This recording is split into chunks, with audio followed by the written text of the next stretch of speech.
നമസ്കാരം, smart study ക്ലാസ്സിലേക്ക് എല്ലാവർക്കും സ്വാഗതം. നമ്മൾ കഴിഞ്ഞ ക്ലാസ്സിൽ അയിരുകളും ധാതുക്കളും എന്ന് പറഞ്ഞ ടോപ്പിക്കാണ് നമ്മൾ പഠിച്ചുകൊണ്ടിരുന്നത്. അപ്പോൾ അതിൻ്റെ കണ്ടിന്യൂഷൻ തന്നെയാണ് ഇന്നത്തെ ക്ലാസ്സിൽ നമ്മൾ പഠിക്കാൻ പോകുന്നത്, അയിരുകളും ധാതുക്കളും. അപ്പോൾ അതിനകത്ത് നമ്മൾ കുറേ ലോഹങ്ങളും അവയുടെ അയിരുകളും നമ്മൾ പഠിച്ചു അല്ലേ. അപ്പോൾ അതിൽ ഇരുമ്പിൻ്റെ അയിരുകൾ ഏതൊക്കെയാണെന്ന് ഓർമ്മയുണ്ടോ? ഇരുമ്പിൻ്റെ അയിരുകളാണ് ഹേമറ്റൈറ്റ്, മാഗ്നറ്റൈറ്റ്, അയൺ പൈറൈറ്റീസ്, സീഡറൈറ്റ് അല്ലേ. അപ്പൊ അതില് അയൺ പൈറൈറ്റീസിനെ വിഡ്ഢികളുടെ സ്വർണം എന്നറിയപ്പെടുന്നു. അപ്പോൾ വിഡ്ഢികളുടെ സ്വർണം എന്നറിയപ്പെടുന്നത് ഏതാണ്? ഇരുമ്പിന്റെ ഏത് അയിരാണ്? ഇരുമ്പിന്റെ അയിരായ അയൺ പൈറൈറ്റീസ്. ഓർത്ത് വെക്കുക, അയൺ പൈറൈറ്റീസ് എന്താണ് അറിയപ്പെടുന്നത്? വിഡ്ഢികളുടെ സ്വർണം എന്നറിയപ്പെടുന്നു. ഓക്കെ, അപ്പോൾ നമ്മൾ മറ്റ് അയിരുകൾ പറഞ്ഞു. അതിൽ ഒരു പ്രധാനമാണ് ഹേമറ്റൈറ്റ് എന്ന് പറയുന്നത്. അപ്പോൾ ഇനി നമ്മൾ നോക്കുന്നത് ഇരുമ്പിൻ്റെ വ്യാവസായിക നിർമ്മാണം.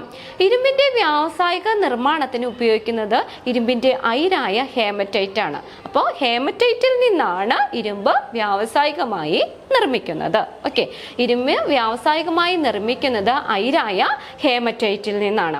അപ്പോൾ അതിന് പല സ്റ്റെപ്സ്, പല ഘട്ടങ്ങളിലൂടെയാണ് ഇത് നടക്കുന്നത്. അതിൽ ഒന്നാമതെന്ന് പറഞ്ഞു കഴിഞ്ഞാൽ ഈ ഇരുമ്പിൻ്റെ വ്യാവസായികമായി നിർമ്മിക്കുന്നത് ഹേമറ്റൈറ്റിൽ നിന്നാണെന്ന് പറഞ്ഞു. അപ്പോൾ അതിനകത്ത് ഹേമറ്റൈറ്റിൽ നിന്ന് സാന്ദ്രത കുറഞ്ഞ അപദ്രവ്യങ്ങളെ ജലപ്രവാഹത്തിൽ ഒഴുക്കി മാറ്റുന്നു, അല്ലെങ്കിൽ കാന്തിക വിഭജനത്തിന് വിധേയമാക്കുന്നു. അതാണ് ഒന്നാമത്തെ സ്റ്റെപ്പ് എന്ന് പറയുന്നത്. എന്താണ് നമ്മൾ പറഞ്ഞ? ഹേമറ്റൈറ്റിൽ നിന്ന് സാന്ദ്രത കുറഞ്ഞ അപദ്രവ്യങ്ങളെ ജലപ്രവാഹത്തിൽ ഒഴുക്കി മാറ്റുന്നു, അല്ലെങ്കിൽ കാന്തിക വിഭജനത്തിന് വിധേയമാക്കുന്നു. സെക്കൻഡ് സ്റ്റെപ്പ് അതിനെ റോസ്റ്റിങ്ങിന് വിധേയമാക്കുന്നു. അപ്പോൾ ഈ അയിരിനെ എന്ത് ചെയ്യുന്നു? റോസ്റ്റിങ്ങിന് വിധേയമാകുന്നു. റോസ്റ്റിംഗ് എന്താണെന്ന് നമ്മൾ പഠിച്ചതാണ് അല്ലേ. എന്താണ് റോസ്റ്റിംഗ് എന്ന് പറയുന്നത്? വായുവിൻ്റെ സാന്നിധ്യത്തിൽ അയിരിനെ അതിൻ്റെ ദ്രവണാംഗത്തേക്കാൾ കുറഞ്ഞ താപനിലയിൽ ചൂടാക്കുന്ന ആ പ്രക്രിയയ്ക്കാണ് റോസ്റ്റിംഗ് എന്ന് പറയുന്നത്. അത് കഴിഞ്ഞ കെമിസ്ട്രി ക്ലാസ്സിൽ നമ്മൾ പഠിച്ചതാണ് റോസ്റ്റിംഗ്. എന്താണ്?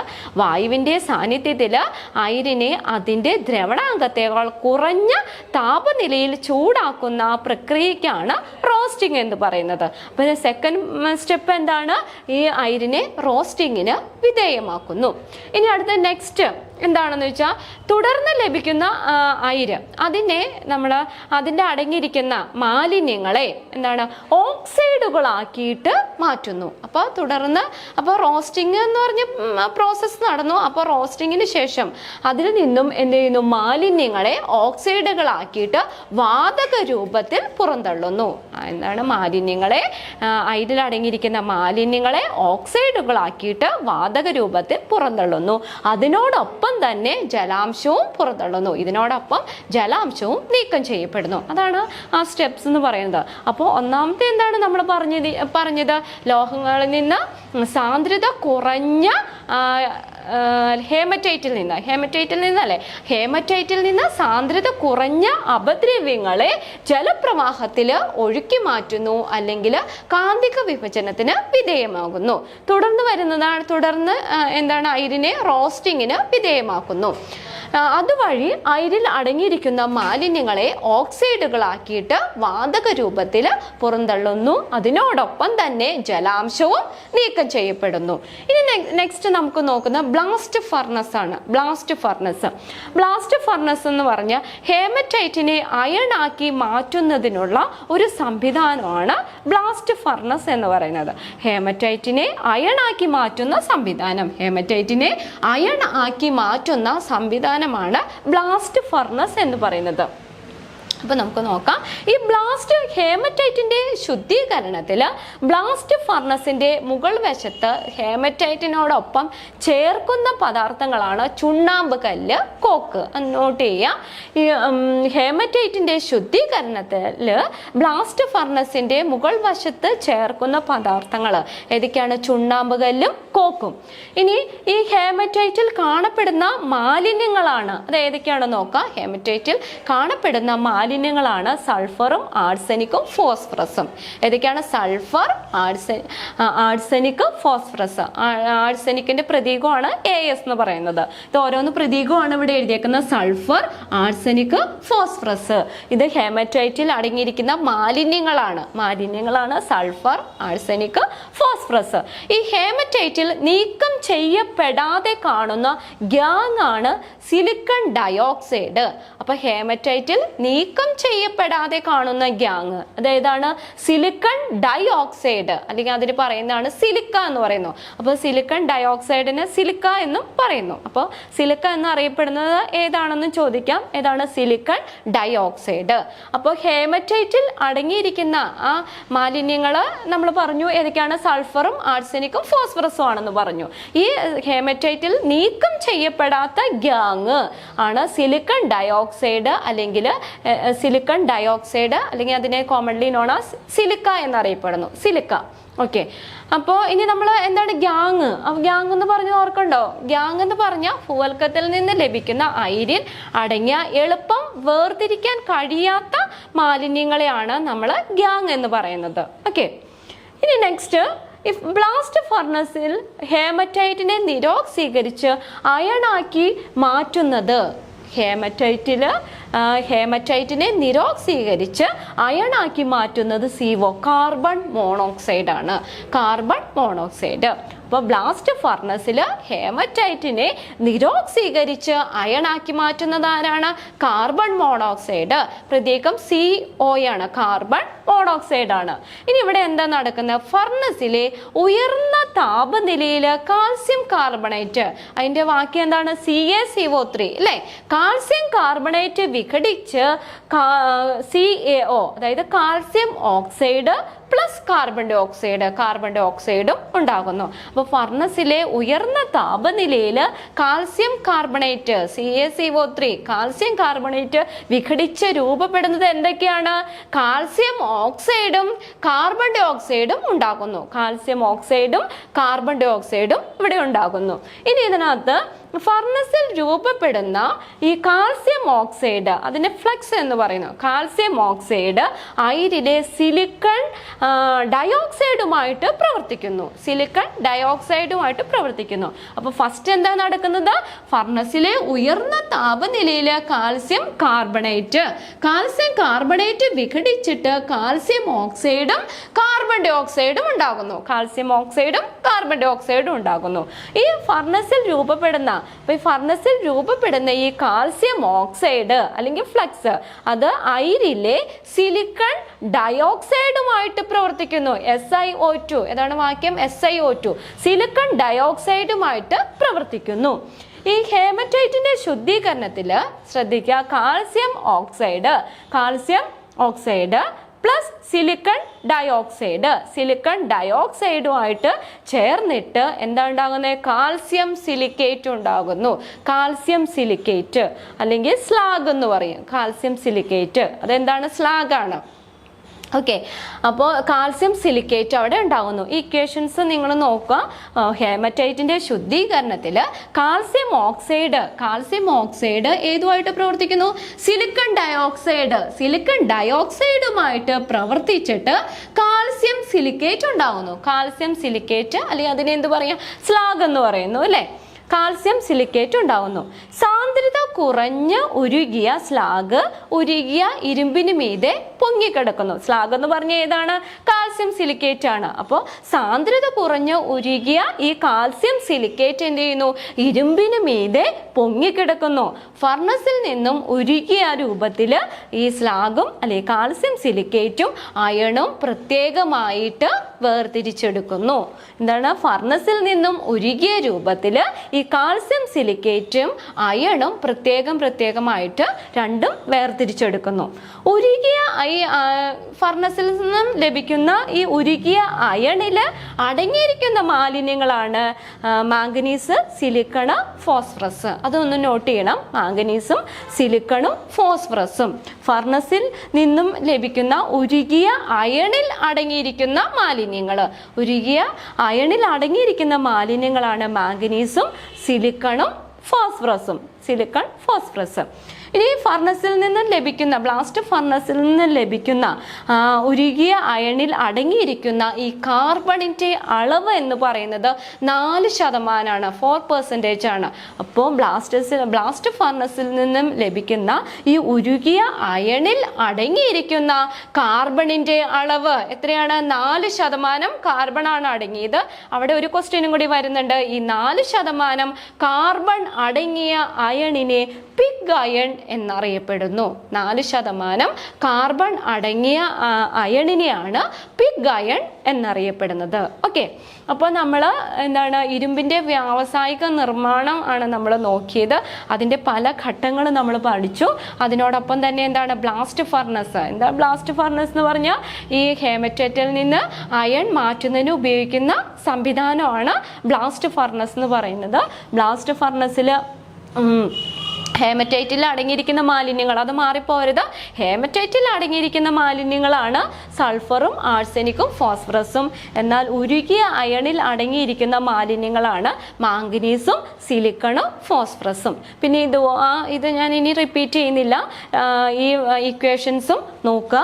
പിന്നെ ലാസ്റ്റ് നമ്മൾ പറഞ്ഞത് ഇത് ഇമ്പോർട്ടൻ്റ് ആണ്, ഈ ഹേമറ്റൈറ്റിൽ നിന്ന് ഈ ബ്ലാസ്റ്റ് ഫർണസിൽ നിന്ന് ലഭിക്കുന്ന ഉരുകിയ അയണിൽ അടങ്ങിയിരിക്കുന്ന കാർബണിൻ്റെ അളവ് 4%. ഈ 4% കാർബൺ അടങ്ങിയിരിക്കുന്ന അയണിനെയാണ് പിഗ് അയൺ എന്നറിയപ്പെടുന്നത്. ഓക്കെ, ഇനി നമുക്ക് അലൂമിനിയത്തിൻ്റെ നിർമ്മാണം നോക്കാം. ഓക്കെ, ഇനി നമുക്ക് അലൂമിനിയത്തിൻ്റെ നിർമ്മാണം നോക്കാം. അലൂമിനിയത്തെ ചെലവ് കുറഞ്ഞ രീതിയിൽ നിർമ്മിച്ചെടുക്കുന്ന പ്രക്രിയയ്ക്കാണ് ഹാൾട്ട് ഹെറോൾട്ട് പ്രക്രിയ എന്ന് പറയുന്നത്. അലൂമിനിയത്തെ ചെലവ് കുറഞ്ഞ രീതിയിൽ വേർതിരിച്ചെടുക്കുന്ന പ്രക്രിയയ്ക്കാണ് ഹാൾട്ട് ഹെറോൾട്ട് പ്രക്രിയ എന്ന് പറയുന്നത്. അലൂമിനിയം വ്യാവസായികമായി നിർമ്മിക്കുന്നതിന് പ്രധാനമായിട്ടും 2 ഘട്ടങ്ങളാണുള്ളത്. ഒന്നാമത് ബോക്സൈറ്റിൻ്റെ സാന്ദ്രണം. എന്താണ് ബോക്സൈറ്റിൻ്റെ സാന്ദ്രണം? രണ്ടാമത്തെ സാന്ദ്രീകരിച്ച അലൂമിനിയത്തിൻ്റെ വൈദ്യുത വിശ്ലേഷണം. സാന്ദ്രീകരിച്ച അലൂമിനിയത്തിൻ്റെ വൈദ്യുത വിശ്ലേഷണം. വൈദ്യുത വിശ്ലേഷണം എന്ന് പറഞ്ഞാൽ ഇലക്ട്രോലൈസിസ്. ഓക്കെ, അപ്പോൾ അലൂമിനിയത്തിനെ വ്യാവസായികമായി നിർമ്മിക്കുന്നതിന് 2 ഘട്ടങ്ങളിലൂടെയാണ്. ഒന്നാമത്തെ എന്താണ്? ബോക്സൈറ്റിൻ്റെ സാന്ദ്രണം. രണ്ടാമത്തത് സാന്ദ്രീകരിച്ച അലൂമിനിയത്തിൻ്റെ വൈദ്യുത വിശ്ലേഷണം. സാന്ദ്രീകരിച്ച അലൂമിനിയത്തിൻ്റെ വൈദ്യുത വിശ്ലേഷണം. ഇനി നെക്സ്റ്റ്, അലൂമിനിയിൽ നിന്ന് അലൂമിനിയം വേർതിരിച്ചെടുക്കുന്ന മാർഗമാണ് വൈദ്യുത വിശ്ലേഷണം അല്ലെങ്കിൽ ഇലക്ട്രോലൈസിസ് എന്ന് പറയുന്നത്. അലൂമിനിയിൽ നിന്ന് അലൂമിനിയം വേർതിരിച്ചെടുക്കുന്ന ആ മാർഗം, അതിനാണ് വൈദ്യുത വിശ്ലേഷണം അല്ലെങ്കിൽ ഇലക്ട്രോലൈസിസ് എന്ന് പറയുന്നത്. ഈ അലൂമിന എന്ന് പറയുന്നത് എന്താണ്? അലൂമിനിയത്തിന് ക്രിയാശീലം വളരെ കൂടിയതിനാൽ അലൂമിനിയെ വൈദ്യുതി ഉപയോഗിച്ച് നിരോക്സീകരിച്ചാണ് അലൂമിനിയം നിർമ്മിക്കുന്നത്. അപ്പോൾ അലൂമിനിയത്തിന്റെ നിർമ്മാണം അതെങ്ങനെയാണെന്ന് നോക്കിയേ. അലൂമിനിയത്തിന് ക്രിയാശീലം വളരെ കൂടുതലാണ്. അലൂമിനിയത്തിന് ക്രിയാശീലം വളരെ കൂടുതലായതുകൊണ്ട് അലൂമിനയെ വൈദ്യുതി ഉപയോഗിച്ച് നിരോക്സീകരിച്ചാണ് അലൂമിനിയം നിർമ്മിക്കുന്നത്. ഇനി നമുക്ക് അലൂമിനിയത്തിൻ്റെ പ്രയോജനങ്ങൾ, നമുക്ക് വളരെ ഫെമിലിയർ ആയിട്ടുള്ള ഒരു ലോഹമാണ് അലൂമിനിയം എന്ന് പറയുന്നത് അല്ലേ. നമ്മുടെ വീട്ടിൽ ഒരുപാട് പാത്രങ്ങളൊക്കെ ഉണ്ട്.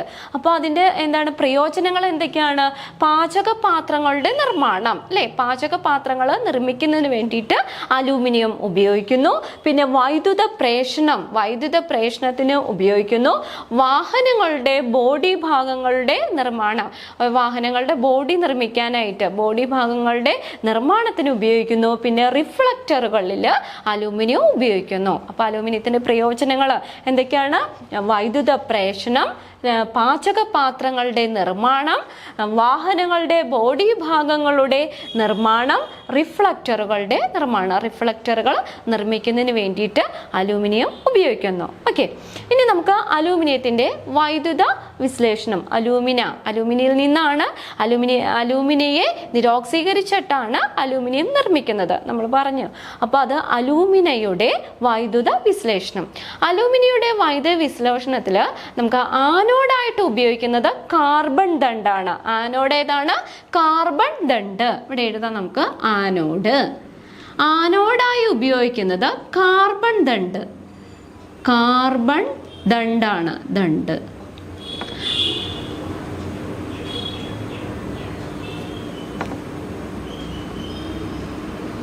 ഓക്കെ, കാർബൺ തണ്ട്. ആനാഡായിട്ട് ഉപയോഗിക്കുന്നത് ഏതാണ്? കാർബൺ തണ്ടാണ് ആനോഡായിട്ട് ഉപയോഗിക്കുന്നത്. അലൂമിനിയുടെ വൈദ്യുത വിശ്ലേഷണം. അലൂമിനിയുടെ വൈദ്യുത വിശ്ലേഷണത്തിൽ നമ്മൾ ആനോഡായിട്ട് ഉപയോഗിക്കുന്നത് കാർബൺ തണ്ട്. ഇനി കാഥോഡായിട്ട് ഉപയോഗിക്കുന്നത് കാർബൺ ലൈനിങ് ആണ്. കാർബൺ ലൈനിങ്, കാഥോഡായിട്ട് ഉപയോഗിക്കുന്നത് കാർബൺ ലൈനിങ്.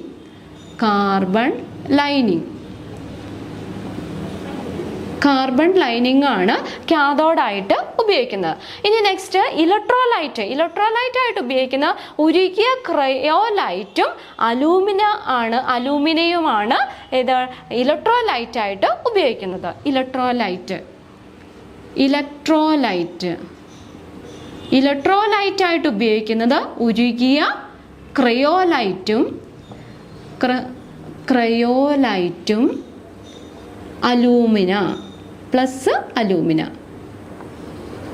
അലൂമിനിയമാണ് എന്തായിട്ട് ഇലക്ട്രോലൈറ്റ് ആയിട്ട് ഉപയോഗിക്കുന്നത്. അപ്പോൾ അലൂമിനിയയുടെ വൈദ്യുത വിശ്ലേഷണത്തിൽ ആനോഡായിട്ട് ഉപയോഗിക്കുന്നത് ഏതാണ്? കാർബൺ തണ്ട്. കാഥോഡായിട്ട് ഉപയോഗിക്കുന്നത് കാർബൺ ലൈനിങ്. ഇലക്ട്രോലൈറ്റ് ആയിട്ട് ഉപയോഗിക്കുന്നത് ഉരുകിയ ക്രയോലൈറ്റും അലൂമിനിയാണ് ഇലക്ട്രോലൈറ്റ് ആയിട്ട് ഉപയോഗിക്കുന്നത്. ഇനി ആനോഡിൽ നടക്കുന്ന രാസപ്രവർത്തനത്തിന്റെ സമവാക്യം നമുക്ക് ഏതാണെന്ന് നോക്കാം. ആനോഡിൽ നടക്കുന്ന രാസപ്രവർത്തനത്തിന്റെ സമവാക്യം. ഓക്കെ, 2O2 മൈനസ്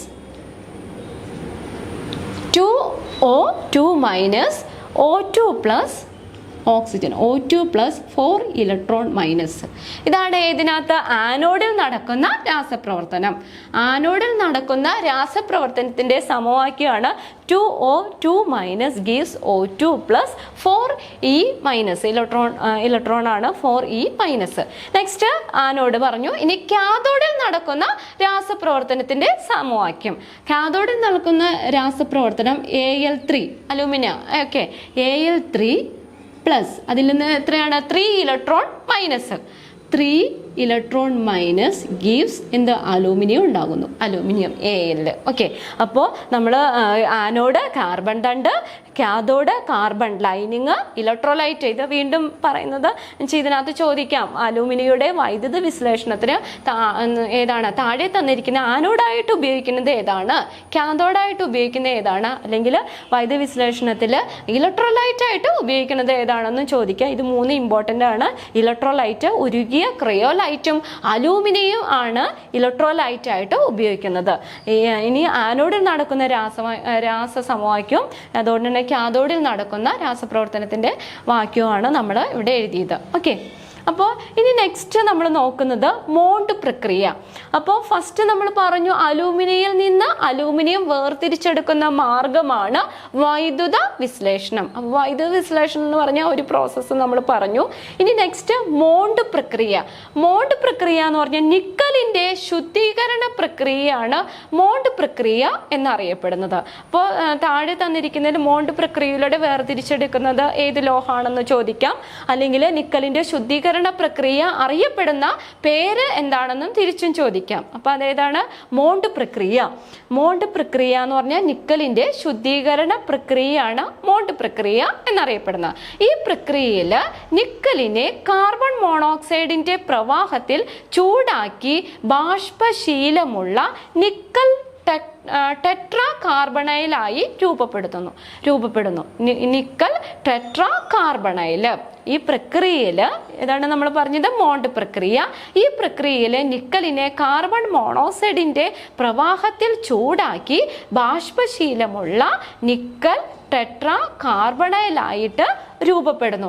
ഈ നിക്കൽ ടെട്രാ കാർബണൈലിനെ നമ്മൾ ഉയർന്ന താപനിലയിൽ ശുദ്ധലോഹമായിട്ട് വിഘടിപ്പിക്കുന്നു. നിക്കൽ ടെട്രാ കാർബണൈലിനെ ഉയർന്ന താപനിലയിൽ ശുദ്ധലോഹമായിട്ട് വിഘടിപ്പിച്ചെടുക്കുന്നു. അതാണ് മോണ്ട് പ്രക്രിയ എന്ന് പറയുന്നത്. അപ്പോൾ നിക്കലിന്റെ ശുദ്ധീകരണ പ്രക്രിയ അറിയപ്പെടുന്നതാണ് മോണ്ട് പ്രക്രിയ. നെക്സ്റ്റ് ആണ് വാൻ ആർക്കൽ രീതി. ഇതാണ് വാൻ ആർക്കൽ രീതി. സിർക്കോണിയം, ടൈറ്റാനിയം, സിർക്കോണിയം, ടൈറ്റാനിയം തുടങ്ങിയ ലോഹങ്ങളുടെ ശുദ്ധീകരണ രീതിയെ പറയുന്നതാണ് വാൻ ആർക്കൽ രീതി എന്ന് പറയുന്നത്. ഏതൊക്കെ ലോഹങ്ങളാണ്? സിർക്കോണിയവും ടൈറ്റാനിയം തുടങ്ങിയവയുടെ ശുദ്ധീകരണ രീതിയെ അറിയപ്പെടുന്നതാണ് വാൻ ആർക്കൽ രീതി. സിർക്കോണിയം, ടൈറ്റാനിയം തുടങ്ങിയ ലോഹങ്ങളിലുള്ള അപദ്രവ്യങ്ങളായ ഓക്സിജനെയും നൈട്രജനെയും നീക്കം ചെയ്യാൻ വേണ്ടിയിട്ട് ഈ രീതി ഉപയോഗിക്കുന്നു. അപ്പോൾ സിർക്കോണിയം, ടൈറ്റാനിയം തുടങ്ങിയ ലോഹങ്ങളിലുള്ള അപദ്രവ്യങ്ങൾ ഏതൊക്കെയാണ്? ഓക്സിജനും നൈട്രജനും. അപദ്രവ്യങ്ങളായ ഓക്സിജനെയും നൈട്രജനെയും നീക്കം ചെയ്യാൻ വേണ്ടിയിട്ട് ഉപയോഗിക്കുന്നത് വാൻ ആർക്കൽ രീതി. ഇനി നെക്സ്റ്റ് നമുക്ക് പറയുന്നത് അലോയ് സ്റ്റീൽ. അലോയ് സ്റ്റീൽ എന്ന് പറഞ്ഞാൽ സ്റ്റീലിൽ മറ്റു ലോഹങ്ങൾ ചേർത്ത് നിർമ്മിക്കുന്നതിനാണ് അലോയ് സ്റ്റീൽ എന്ന് പറയുന്നത്. എന്താണ്? സ്റ്റീലിൽ മറ്റു ലോഹങ്ങൾ ചേർത്ത് നിർമ്മിക്കുന്നതിനാണ് അലോയ് സ്റ്റീൽ എന്ന് പറയുന്നത്. എക്സാമ്പിൾസ് ആണ് സ്റ്റെയിൻലെസ് സ്റ്റീൽ, അൽനിക്കോ, നിക്രോം. ഇതൊക്കെ അലോയ് സ്റ്റീലുകൾക്ക് ഉദാഹരണങ്ങളാണ്. ഇതൊക്കെയാണ് സ്റ്റെയിൻലെസ് സ്റ്റീൽ, അൽനിക്കോ, നിക്രോം. ഇതൊക്കെ ഏതാണ്? അലോയ് സ്റ്റീലുകൾക്ക് ഉദാഹരണമാണ്. ഇനി നമുക്ക് നോക്കാം സ്റ്റെയിൻലെസ് സ്റ്റീൽ എന്തിനു വേണ്ടിയിട്ടാണ്? നമുക്ക് ഒത്തിരി പാത്രങ്ങൾ നമ്മൾ കണ്ടിട്ടുണ്ട്. സ്റ്റെയിൻലെസ് സ്റ്റീൽ പാത്രങ്ങളുടെ നിർമ്മാണം, പിന്നെ അതുപോലെ തന്നെ വാഹന ഭാഗങ്ങളിലൊക്കെ നിർമ്മിക്കാൻ വേണ്ടിയിട്ട് സ്റ്റെയിൻലെസ് സ്റ്റീൽ ഉപയോഗിക്കുന്നു. നെക്സ്റ്റ് അൽനിക്കോയുടെ ഉപയോഗം എന്ന് വെച്ചാൽ സ്ഥിരകാന്തങ്ങൾ നിർമ്മിക്കാൻ വേണ്ടിയിട്ട് അൽനിക്കോ ഉപയോഗിക്കുന്നു. സ്ഥിരകാന്തങ്ങളുടെ നിർമ്മാണത്തിന് വേണ്ടിയിട്ട് ഉപയോഗിക്കുന്നു. നിക്കോം എന്ന് പറയുന്നത് ഹീറ്റിംഗ് കോയിലുകൾ നിർമ്മിക്കാൻ വേണ്ടിയിട്ട് ഉപയോഗിക്കുന്നു. നിക്കോം എന്താണ്? ഹീറ്റിംഗ് കോയിലുകൾ നിർമ്മിക്കാൻ വേണ്ടിയിട്ട് ഉപയോഗിക്കുന്നു. ഓക്കെ, അപ്പോൾ നമ്മൾ അലോയ് സ്റ്റീൽ എന്താണെന്ന് പറഞ്ഞു, അതിൻ്റെ എക്സാമ്പിൾസും ആണ് പറഞ്ഞത്. ഓക്കെ, അപ്പോൾ ഇന്നത്തെ ക്ലാസ്സിൽ നമ്മൾ എന്താണ് അയിരുകളും ധാതുക്കളും എന്ന് പറഞ്ഞ ഒരു ടോപ്പിക്കാണ് നമ്മൾ പഠിച്ചത്. ഫസ്റ്റ് നമ്മൾ പഠിച്ചത് ഇരുമ്പിൻ്റെ വ്യാവസായിക നിർമ്മാണമാണ്. പിന്നെ നെക്സ്റ്റ് നമ്മൾ അലൂമിനിയത്തിൻ്റെ നിർമ്മാണം അല്ലേ, വൈദ്യുത വിശ്ലേഷണം, അലൂമിനിയയുടെ വൈദ്യുത വിശ്ലേഷണം, അതിൻ്റെ ആനോഡ്, കാഥോഡ്, ഇലക്ട്രോലൈറ്റ് ഏതാന്ന് പറഞ്ഞു. പിന്നെ ഓരോ ആനോഡിലും കാഥോഡിലും നടക്കുന്ന രാസവാക്യങ്ങൾ അല്ലെ, രാസപ്രവർത്തനത്തിൻ്റെ വാക്യങ്ങളും നമ്മൾ നോക്കി. പിന്നെ നമ്മൾ എന്താണ് അലൂമിനിയത്തിൻ്റെ നിർമ്മാണത്തിന് അതിൻ്റെ പ്രയോജനങ്ങൾ അല്ലെ, അലൂമിനിയത്തിൻ്റെ പ്രയോജനങ്ങൾ എന്തിനൊക്കെ വേണ്ടി ഉപയോഗിക്കുന്നു. പിന്നെ വൈദ്യുത വിശ്ലേഷണം നമ്മൾ പറഞ്ഞു. പിന്നെ പറഞ്ഞത് മോണ്ട് പ്രക്രിയ. പിന്നെ നെക്സ്റ്റ് നമ്മൾ വാൻ ആർക്കൽ രീതി പഠിച്ചു. പിന്നെ ലാസ്റ്റ് അലോയ് സ്റ്റീൽ എന്നുള്ള ഒരു ചെറിയൊരു ടോപ്പിക്കുമാണ് നമ്മൾ പഠിച്ചത്. ഓക്കെ, അപ്പോൾ ഇതൊക്കെ വളരെ ഇമ്പോർട്ടൻ്റ്, അയിരുകളും ധാതുക്കളും എന്ന് പറഞ്ഞാൽ എക്സാം ബേസിൽ വളരെ ഇമ്പോർട്ടൻ്റ് ആയിട്ടുള്ള ഒരു ടോപ്പിക്കാണ്. അതുകൊണ്ട് തന്നെ പോയിന്റ്സ് ഒക്കെ കൃത്യമായിട്ട് എഴുതിയെടുത്ത് ഫോളോ ചെയ്ത് ക്ലാസ്സുകൾ കണ്ട് അതുപോലെ തന്നെ നമ്മൾ നോട്ടും ഒക്കെ റെഡിയാക്കി നിങ്ങൾ പഠിക്കുക. വളരെ ഇമ്പോർട്ടൻ്റ് ആണ്. ഓക്കെ, അപ്പോൾ ഇന്നത്തെ ക്ലാസ്സിൽ നിങ്ങൾ പഠിപ്പിച്ചതൊക്കെ നിങ്ങൾക്ക് മനസ്സിലായി എന്ന് വിശ്വസിക്കുന്നു. നെക്സ്റ്റ് ക്ലാസ്സിൽ നമുക്ക് കാണാം. Okay, by.